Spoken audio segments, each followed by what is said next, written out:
میرے اللہ نے حضرت آدم علیہ السلام سے فرما دیا تھا کہ ایک وقت مقررہ تک میں تمہیں دنیا میں بھیج رہا ہوں. وقت مقررہ تک، ہمیشہ کے لیے نہیں.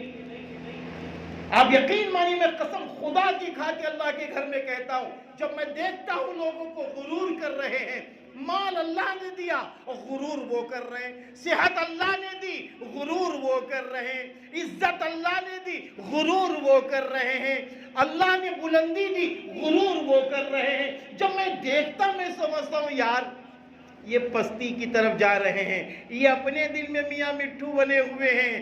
کیوں؟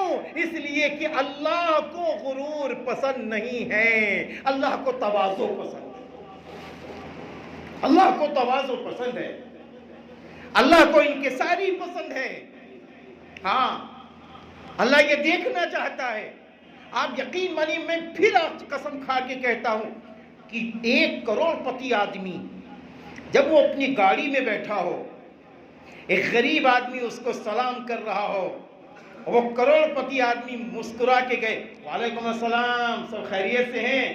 آپ کو معلوم ہے آپ کے اس سلام کے جواب سے اس کا خون کتنا بڑھ گیا ہوگا؟ اما اس کا دل باغ ہو جاتا ہے. یقین مانیے کہ ہم نے ان غریبوں کو بھی دیکھا ہے، کیونکہ زمینی سطح سے محنت کر رہا ہوں ماشاءاللہ.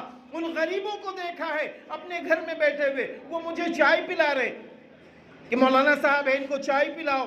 چائے پلا رہے، کہہ رہے ہیں مولانا صاحب ہم کو جو فلاں سیٹھ صاحب ہیں بہت چاہتے ہیں، اگر ہم ان کو سلام کرتے ہیں تو بہت مسکرا کے جواب دیتے ہیں. فلاں صاحب ہم کو بہت چاہتے ہیں، اما وہ سیٹھ جی اپنے گھر میں سو رہے ہیں اور یہ غریب ان کا ذکر کر رہا ہے. صرف مسکرا کے سنت کو ادا کرتے ہوئے جواب دے دیا. اما وہ سیٹھ کتنا اچھا ہوتا ہے جو مسکرا کے ملے، مسکرا کے بات کرے، اذان ہو مسجد میں آ جائے، قرآن کی تلاوت کرے. میں سچ کہتا ہوں کہ جس جگہ وہ اترے گا لوگ دوڑ پڑتے ہیں.